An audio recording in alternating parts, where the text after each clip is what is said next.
In my last video, I talked about why I would never make a Devil May Cry 4 combo video, and my main reason for that was because DMC4's execution is insanely difficult.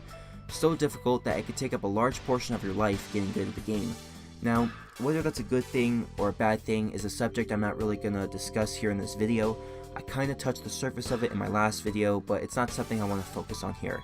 However, in my last video, I made it sound like Devil May Cry 4 is a scary game to get into, and in a lot of cases it is.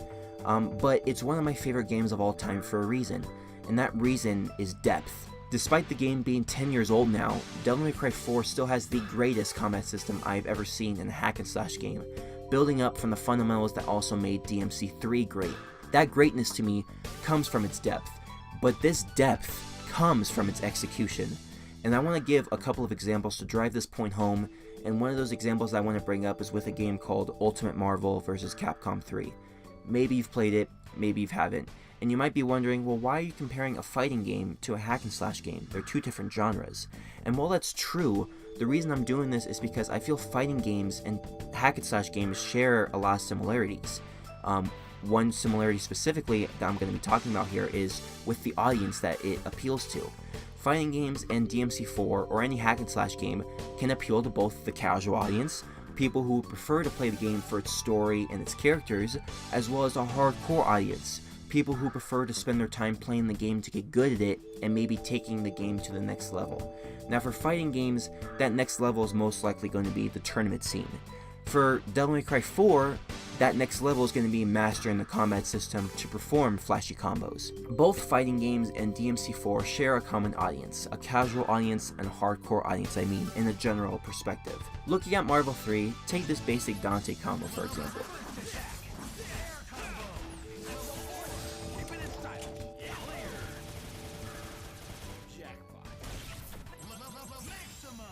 This is enough for casual players to at least have some tools to beat arcade mode or maybe play a few rounds online. However, to those who want to get better at the game, learning optimal combos is a must, and with optimal combos in Marvel 3 comes a very high executional barrier that players must break through in order to master a combo.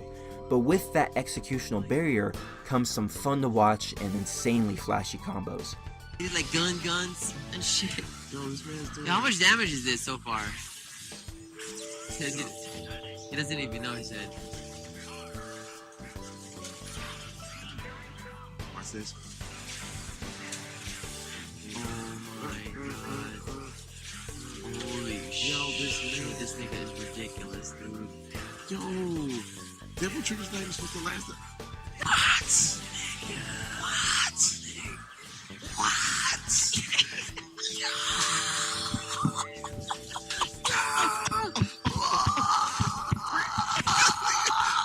This combo here done by Cloud 805, arguably one of the best Dante players in Marvel 3, is not a combo that players will be able to do in a matter of minutes or even hours. It requires lots of blood, sweat, and tears to be able to get the muscle memory down to perform this combo. I mean, look at Filipino Champ here. He's one of the best Marvel 3 players of all time, and he's still shocked to see how much execution it takes to actually perform this combo. Dragon Ball FighterZ is, I feel, another great example. The game introduces auto combos for the casual audience that's more concerned with the characters and the story more so than getting good at the game. I mean, after all, it's Dragon Ball. A lot of people are going to buy the game for the characters and the story, and they're not going to be concerned with getting better at it. But again, for players who do want to take the time to take the game to the next level, these auto combos are not going to be enough, and more execution is going to be required to master a combo or a character. And again, while breaking through that barrier takes time and effort, it adds depth to a character's combo potential. Now that I've talked about those examples, let's take a couple steps back and go back to Devil May Cry 4. Casual audiences play the game because they're interested in the DMC lore. They're interested in what is going on with Dante and Nero and all the characters that play a role in its story. Hardcore audiences play the game not just for its story, but because they want to take the time to get good at the game, just like the hardcore audience of any fighting game.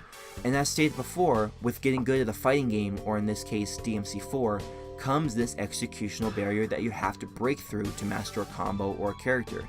And again, just like a fighting game, With that executional barrier comes some fun to watch and insanely flashy combos once you surpass through said barrier. It's why I enjoy, still to this day, despite the game being 10 years old, to watch combo videos, because there's just so much execution to the game that drives so much depth to the game that it never gets old to watch. When you watch a combo, you're surprised to see how Donguri can consistently perform this insanely executionally high, I guess if that makes sense, combo. It still blows me away despite the game being 10 years old. As I stated before in the beginning of this video, talking about whether or not it's worth investing the time to get good at DMC4 is another subject, with some mixed on it in the community. However, I would argue that there's no denying that DMC4's execution is what drives its depth. Whether or not I'll be able to break through that executional barrier or not, it's why DMC4 is one of my favorite games of all time.